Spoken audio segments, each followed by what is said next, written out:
Hi, this is Sweet Life and I'm Natasha, back at it with a review of Chocolat, a 2000 film about a woman who moves to a relatively small town in France with her daughter and opens a chocolate shop. It's a rather small traditional town in which there's a lot of gossiping and all types of nonsense like that. It's traditional in a sense, and their arrival upsets things within the community, especially once the mom opens a chocolate shop. They happen to arrive during Lent, a period of abstinence, when people typically give up something they enjoy. For a lot of people, it tends to be food or something that they really like. A lot of people, the thing that they choose to give up is chocolate or, some other type of luxury that gives them joy. But part of the problem here is that a lot of the townspeople, while giving up these little things during the season, so sort of like this religious fasting within their lives, they're also devoid of other things or also limiting themselves in other areas of life, things that would give them joy, that would give them fulfillment. So the film is kind of about, in the immediate moment, the shop and sort of this temptation of sorts, where for these people who are trying to fast and some for Lent, it's also about how chocolate is kind of a temptation. It gives them pleasure. It gives them these warm feelings inside. It allows them to connect with their true selves, with the things that could make them happy. It allows them to accept truths about themselves. But on a deeper level, it's like chocolate is kind of like the gateway. It becomes a way for them, a sensory perspective. They eat the chocolate and enjoy it. So there's like that physical sense. Vianne's appearance in town also opens up the townspeople to a deeper level of enjoying things in life. Thus far, they've abstained from, or they've allowed things to hold them back. Her arrival in town motivates quite a number of the residents to either leave things behind or to pursue things that would give them more fulfillment, that would give them more joy. She arrives in town, and initially, because it's a relatively small community, I think this is something that you find in literature and movies, and also just in real life, where let's say larger, more bustling, fast-paced paces. There's constant change. People are moving in and out. You might have some traditions, practices, principles, things like that are shared amongst the people. But because you don't really have a chance, because everyone doesn't know everyone, and your circle tends to be limited to the people that you come into contact with, people that you know and care about, there's less of an opportunity in bigger communities for everyone to kind of know everyone. And so there's some pros and cons to that. But in smaller communities, you get a chance to better know your neighbors. You guys likely live and work next to each other for long periods, if not much of your lives. So you form deeper relationships. You become more ingrained in each other's lives. You know their families. They know yours. And this is especially true in communities where over generations people are living in these places versus in bigger places where constantly people are moving in and out. You have less of a chance to form these kinds of relationships. I think because of the constant change, the influx of people and new ideas, people are more open to change, right? New ways of thinking, new ways of doing things. That's not to say that like one is better or worse, but rather that they're just simply different. So with the arrival of Vianne in the community, it sets some people on edge, especially because she doesn't really adhere to religion. She's an outsider. She's a new person. She has her own way of doing things, her own way of living. And it immediately sets her at odds with Renault, who's like the mayor of the town or whatever, right? He's a part of the old aristocracy, from the upper echelons of the society. His family has long-standing ties to the area. And so with that, he's very steadfast in preserving the area's traditions and customs because a lot of his identity rests in that. He takes deep pride in this, the role that he plays in this community. So upholding these traditions is important to him. When Vianne and her daughter arrive, Anouk, he's initially welcomed to some degree, right? He has expectations in the sense that he puts himself in the position of preserving the community's traditions, of upholding the traditions.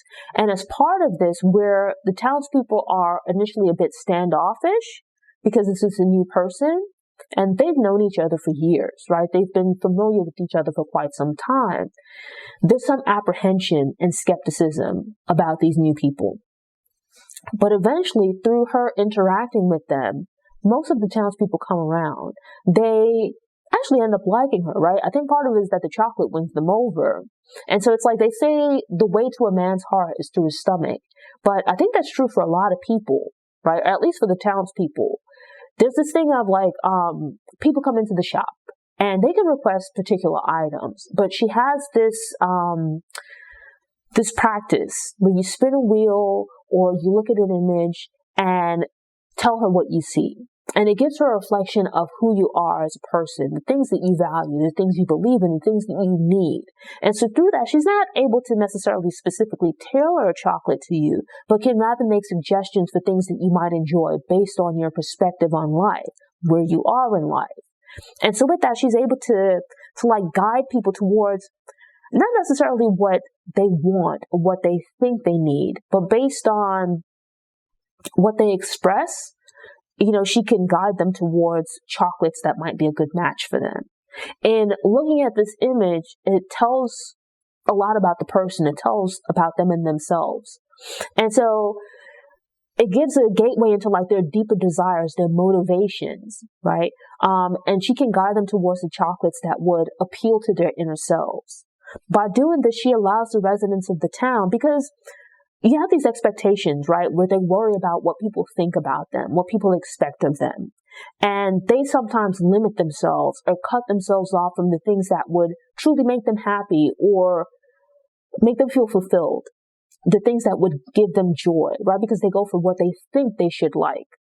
And so it offers a peek into their desires, right, their deepest motivations, having them select these chocolates and having these experiences where they have joy and this sense of fulfillment, this warmth, deep happiness, right, from this very simple thing. And they end up coming back to the shop. And with that, she begins to build relationships with the townspeople through chocolate, based on these experiences that they have, right? It opens quite a number of them up to speaking to her. Right? It requires them to take a step out of their comfort zones, to set aside the expectations they've put on themselves, or rather the community has put on them. It allows them to free themselves of those obligations, to enjoy themselves, to reconnect to the things that are important to them, the things that give them joy. Because they have this experience with chocolate where they enjoy it, they come back for more. And as part of that, where Vianne had been an outcast in the community, she becomes a member of the community. The chocolate serves as a way for her to connect with the community, right? But also for her to build relationships. As this is the period leading up to Easter, Lent, some of the members of the community, they go to the priest, right? As part of like confession and things like that. He is newly arrived to town as well and is trying to establish himself. But he's somewhat under the thumb of Reynald, the town's mayor, who's trying to preserve this traditional way of life. And a key part of that is compliance, right? Placing these expectations on the townspeople, having the preacher man preserve these traditions, right? So you kind of have like this thing of him controlling the priest, who then manipulates the crowd. Because it's a relatively religious town, he holds a lot of sway, but he's under the thumb of the mayor. And so through the priest and then also through himself, the mayor dissuades or tries to dissuade the residents of the town from interacting with Vianne. But over the course of the film, there's more people who try the chocolate. They step out of their comfort zones. The mayor and also the priest as well begin to lose power to the point where eventually, I don't quite remember with the priest, but I know like the mayor, he ends up accepting some truths about himself and his situation as well. He's so focused on keeping up appearances. And, that in and of itself isn't the problem, maintaining tradition. But the problem is more when you hold on to these traditions or when you conform to expectations that don't really serve you as a person, that limit who you are as a person, that make you feel unfulfilled as a person. That's a problem. So I think it's actually a really nice film because it's like you have chocolate, and I think chocolate is beautiful, right? I love movies about food. So from a visual perspective, the town as well is really cute. From a visual perspective, it's enjoyable. But when you dig deeper and you start to get into this thing about, relationships and love, acceptance, fulfillment, tolerance, all of these other topics and themes, it makes the film that much more enjoyable, right, at that deeper level. So sure, it's visually stunning. It's beautifully shot.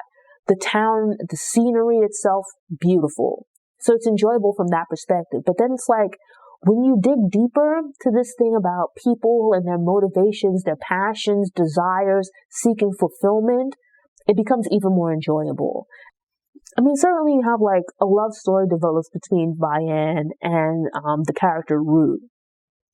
There's conflict as well, where these people have likely lived in this community for quite some time, some of them for several generations. But here you have Vianne and her daughter, where they travel around a lot. They move from place to place, not really putting down roots. And so it's like, sure, there's some freedom in that you don't live with the same expectations that the townspeople have.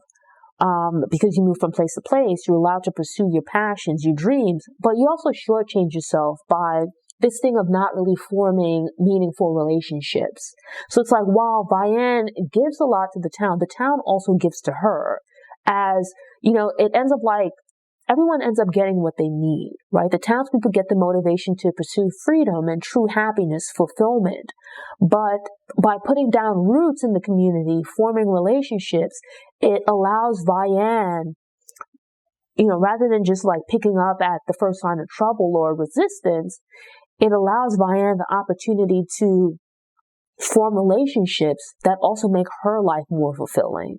As up to this point, her and Anouk have just been moving around, right? She was forced to do this with her parents, but now it allows her to form a relationship with Rue, a romantic relationship with him, but also several platonic friendships with other people in the community, which brings fulfillment to her life. It allows Anouk to form friendships and relationships. As up to this point, she's been constantly moving around, constantly being like the new kid in town. And so with this, she gets some stability in her life. She gets a chance to put down roots. And so it's like, through a simple thing like chocolate, it allows for everyone to bond. I like images of bakeries and chocolate shops and patisseries and things like that. These little beautiful items that like you can eat. So that's enjoyable, but I really like the story here, this thing of fulfillment and being true to yourself, the formation and preservation of relationships and bonds. I think it's a really great movie for February. So, you have Valentine's Day and whatnot, and sure, there's chocolate, there's different kinds of love, not just romantic. And so with that, I think this makes like a really, really good match for the month. And so I highly recommend Chocolat. Thanks for tuning in. To ensure you don't miss any episodes, subscribe to the channel, click the notification bell, and check out my movie review playlist. Go ahead and click the thumbs up button if you like what you saw, and go ahead and share it on social media.